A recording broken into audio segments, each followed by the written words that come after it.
ফিলিস্তিনেও অব্যাহত ইসরায়েলি আগ্রাসন। পশ্চিম তীরে দখলদারের হামলায় 2 ভাই নিহত। ত্রাণ প্রবেশ বন্ধ থাকায় বর্তমানে খাদ্যাভাবে 16 লাখ গাজাবাসী। একের পর এক মার্কিন ঘাঁটি কনসুলেটে ইরানের হামলা। তেহরান, বৈরুতে ইসরায়েলি আগ্রাসন। শ্রীলঙ্কা উপকূলে ইরানি যুদ্ধজাহাজে সাবমেরিন থেকে হামলা, শতাধিক নিখোঁজ। লেবাননে একের পর এক হামলা ইসরায়েলের, জবাবে হিজবুল্লাহর ক্ষেপণাস্ত্রের আঘাত। যুক্তরাষ্ট্র ইসরায়েলকে সহায়তায় ভূমধ্যসাগরে রণতরী পাঠাচ্ছে ফ্রান্স ও ব্রিটেন। দীর্ঘমেয়াদে যুদ্ধ চালিয়ে যাওয়ার সক্ষমতা ইরানের আছে বললেন রাষ্ট্রদূত। চলমান সংকটে মুসলিম দেশগুলোর সহমর্মিতা প্রত্যাশা তেহরানের। এবং ইউক্রেনের বিভিন্ন অঞ্চলে ড্রোন ও ক্ষেপণাস্ত্র হামলা রাশিয়ার, 8 জন নিহত, আহত 35। কিয়েভের পাল্টা আঘাতে মস্কোর তেল পরিশোধনাগারে কার্যক্রম স্থগিত। আমিরাতে মার্কিন দূতাবাস ও তেল স্থাপনা ইরানের হামলা। কাতারে সামরিক ঘাঁটিতেও আঘাত। সর্বোচ্চ ধর্মীয় নেতা নির্বাচিত খামেনি পুত্র মুস্তাবা।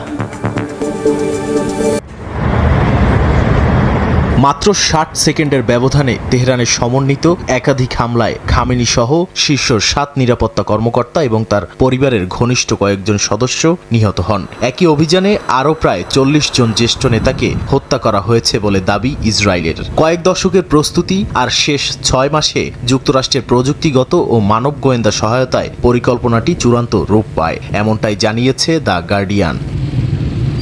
বিশ্লেষকদের মতে এই হত্যাকাণ্ডের মধ্য দিয়ে ইরানের শাসন ব্যবস্থাকে দুর্বল করার কৌশলগত অভিযান শুরু করে যুক্তরাষ্ট্র ও ইসরায়েল। তবে কেউ কেউ একে সম্ভাব্য কৌশলগত ভুল বলেও সতর্ক করেছেন, কারণ নেতৃত্বের শূন্যতা অনেক সময় আরও কঠোর ও অনির্দেশ্য শক্তির উত্থান ঘটাতে পারে। ইসরায়েলের গোয়েন্দা সংস্থা মোসাদ বহু বছর ধরে ইরানে তথ্যদাতা, লজিস্টিক্স ও অপারেটিভদের বিস্তৃত নেটওয়ার্ক গড়ে তোলে। খামেনির দৈনন্দিন রুটিন, নিরাপত্তা বলয় এবং ঘনিষ্ঠদের উপর চালানো হয় নিবিড় নজরদারি। এসব তথ্যের সঙ্গে যুক্ত হয় সিআইএর সিগন্যাল ইন্টেলিজেন্স, ফোনালাপ, অবস্থান ও বৈঠকের সময়সূচি সংক্রান্ত তথ্য। প্রতিবেদন অনুযায়ী হামলার সময় নির্ধারণে গুরুত্বপূর্ণ ছিল খামেনি ঠিক কখন নির্দিষ্ট কম্পাউন্ডে উপস্থিত থাকবেন এই তথ্য।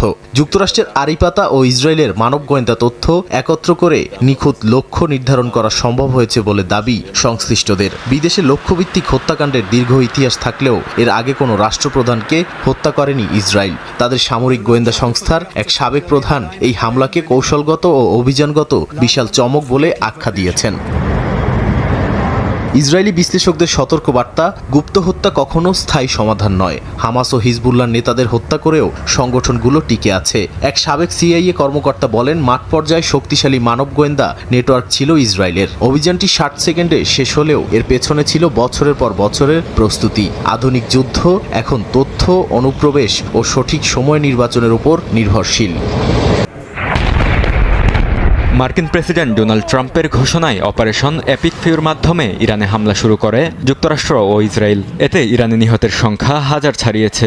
প্রশ্ন উঠেছে, প্রেসিডেন্ট কি এককভাবে যুদ্ধ ঘোষণা করার ক্ষমতা রাখেন কিনা? মার্কিন সংবিধান অনুযায়ী যুদ্ধ ঘোষণা করার ক্ষমতা কংগ্রেসের। প্রেসিডেন্ট কমান্ডার ইন চিফ হিসেবে জরুরি পদক্ষেপ নিতে পারেন। 1973 সালের যুদ্ধ ক্ষমতা আইন অনুযায়ী প্রেসিডেন্ট 60 দিন যুদ্ধ ঘোষণা ছাড়া সেনা মোতায়েন রাখতে পারেন। তবে বাস্তবে ভিয়েতনাম থেকে ইরাক অধিকাংশ সংঘাতই আনুষ্ঠানিক যুদ্ধ ঘোষণা ছাড়াই হয়েছে।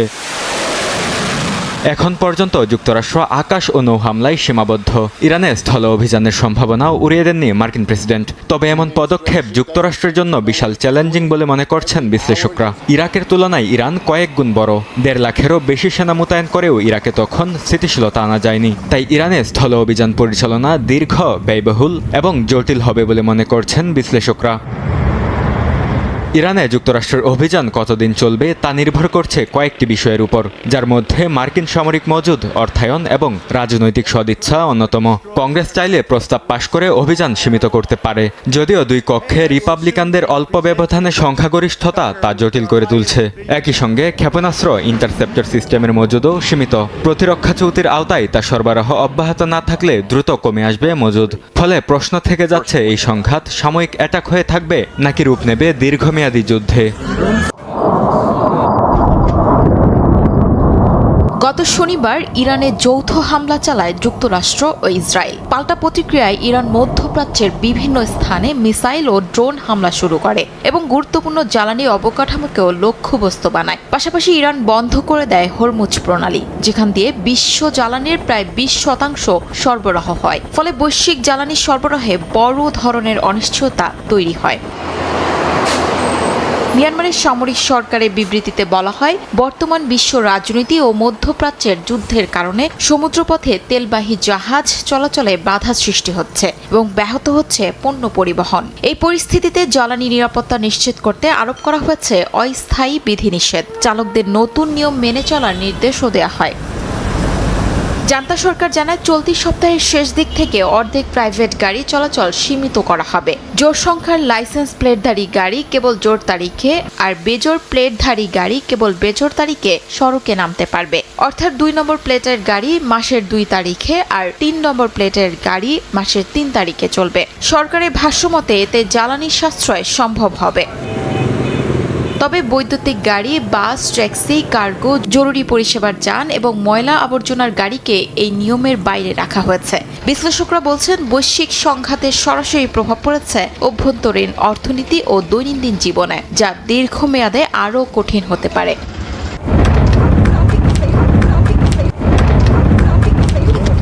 সর্বোচ্চ নেতা আয়াতুল্লাহ আলী খামেনির হত্যা, যার প্রতিশোধ নিতে মরিয়া ইরান। হত্যার জবাবে সংযুক্ত আরব আমিরাতের অন্যতম ফুজাইজার একটি তেল স্থাপনায় ড্রোন হামলা চালিয়েছে তেহরান। স্থানীয় কর্তৃপক্ষ জানিয়েছে, একটি ড্রোন হামলা প্রতিহত করার সময় এই আগুনের সূত্রপাত হয়। একই সঙ্গে দুবাইয়ের মার্কিন কনসুলেট ভবনে হামলা চালিয়েছে ইরান। সেখান থেকে ধোঁয়ার কুণ্ডলী বের হতে দেখা যায়। কাতারের আল উদেদ মার্কিন বিমান ঘাঁটিতে ক্ষেপণাস্ত্র হামলা চালিয়েছে তেহরান। একই দিন ইরানের ক্ষেপণাস্ত্র আঘাতে ইসরায়েলের রামাত গান শহরে ব্যাপক ক্ষয়ক্ষতি হয়েছে। এ হামলায় যানবাহন ও একটি ভবন আগুনে ভস্মীভূত হয়ে যায়। এ ঘটনায় বেশ কয়েকজন হতাহত হয়েছেন। অন্যদিকে ইরান জুড়ে অব্যাহত আছে ইসরায়েলি হামলা। ইরানের কুম শহরে অবস্থিত অ্যাসেম্বলি অফ এক্সপার্টসদের সদর দফতর গুড়িয়ে দিয়েছে তেল আবিব। ইরানের পাশাপাশি লেবাননের হিজবুল্লাহ গোষ্ঠীর ওপরও হামলা অব্যাহত রেখেছে ইসরায়েল। 1 মিনিটের জন্য ইরানে হামলা বন্ধ করা হবে না বলে হুঁশিয়ারি দিয়েছেন ইসরায়েলের সেনাবাহিনীর মুখপাত্র। এদিকে ইরানের বিরুদ্ধে যুদ্ধের দায় নিজ কাঁধে নিলেন মার্কিন প্রেসিডেন্ট ডোনাল্ড ট্রাম্প। হোয়াইট হাউসে জার্মান চ্যান্সেলরের সঙ্গে বৈঠকে ট্রাম্প বলেন, ইসরায়েল যুদ্ধ শুরুর জন্য উস্কানি দেয়নি, বরং তিনিই নেতানিয়াহুকে এই হামলার জন্য প্ররোচিত করেছেন। মার্কিন হামলায় ইরানের সব প্রতিরক্ষা ব্যবস্থা ধ্বংস হয়ে গেছে বলেও দাবি ট্রাম্পের।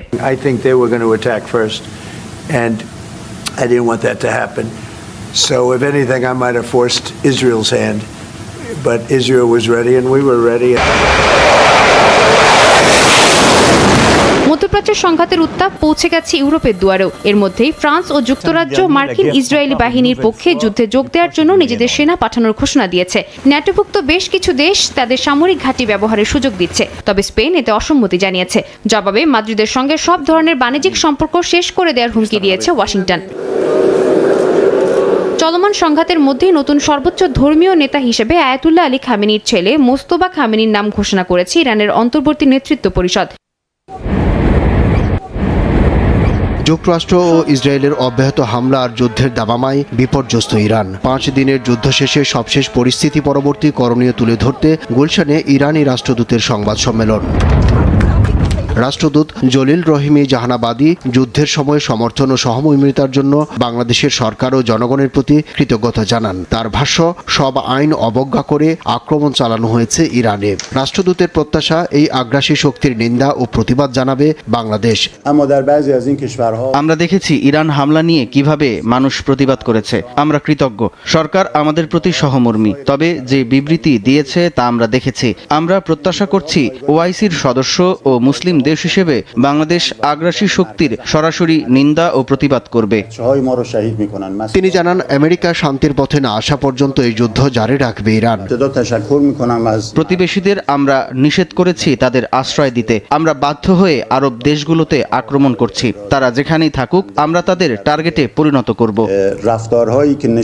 দেশটির সর্বোচ্চ নেতা আয়াতুল্লাহ খামেনি পালিয়ে না গিয়ে মানুষের পাশে ছিলেন জানিয়ে জাহানাবাদী বলেন, ইরান দীর্ঘমেয়াদে এই যুদ্ধ চালানো সক্ষমতা রাখে। তবে প্রতিরক্ষা চুক্তি না থাকায় চীন সরাসরি তাদের পাশে দাঁড়াতে পারছে না।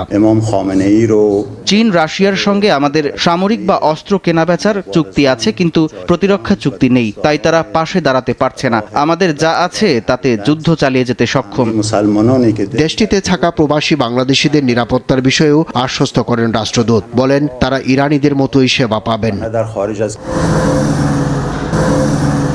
2022 সালে রাশিয়া ইউক্রেন যুদ্ধ শুরু হলে দিনে প্রায় 30 লাখ ব্যারেল রুশ তেল বাজার থেকে হারিয়ে যাওয়ার শঙ্কা তৈরি হয়েছিল। সেই ধাক্কায় কয়েক সপ্তাহেই 50% বেড়ে যায় দাম। মার্কিন বাজারেও গ্যালন প্রতি পেট্রোলের দাম পৌঁছে $5 কাছাকাছি। তবে এবার মধ্যপ্রাচ্যের সংঘাত শুরু হলেও অনেকটাই শান্ত তেলের বাজার। বিশ্লেষকদের ধারণা, যুদ্ধের নিয়ন্ত্রণ অনেকটাই ওয়াশিংটনের হাতে থাকায় চাইলে দ্রুত সংঘাতের ইতি টানা সম্ভব। আরেকটি বড় পার্থক্য দেখা যাচ্ছে সরবরাহে। 2022 সালে মহামারীর পর বিশ্ব অর্থনীতি খুলে যাওয়ায় জ্বালানির চাহিদা দ্রুত বাড়ছিল। এখন চিত্র ভিন্ন। 2025 সালে তেলের উৎপাদন বাড়িয়েছে ওপেক প্লাস, ফলে বাজারে বাড়তি মজুত রয়েছে। কয়েক মাস ধরে তেলের মূল্য $60 নিচে থাকলেও সোমবার ঠেকেছে $70।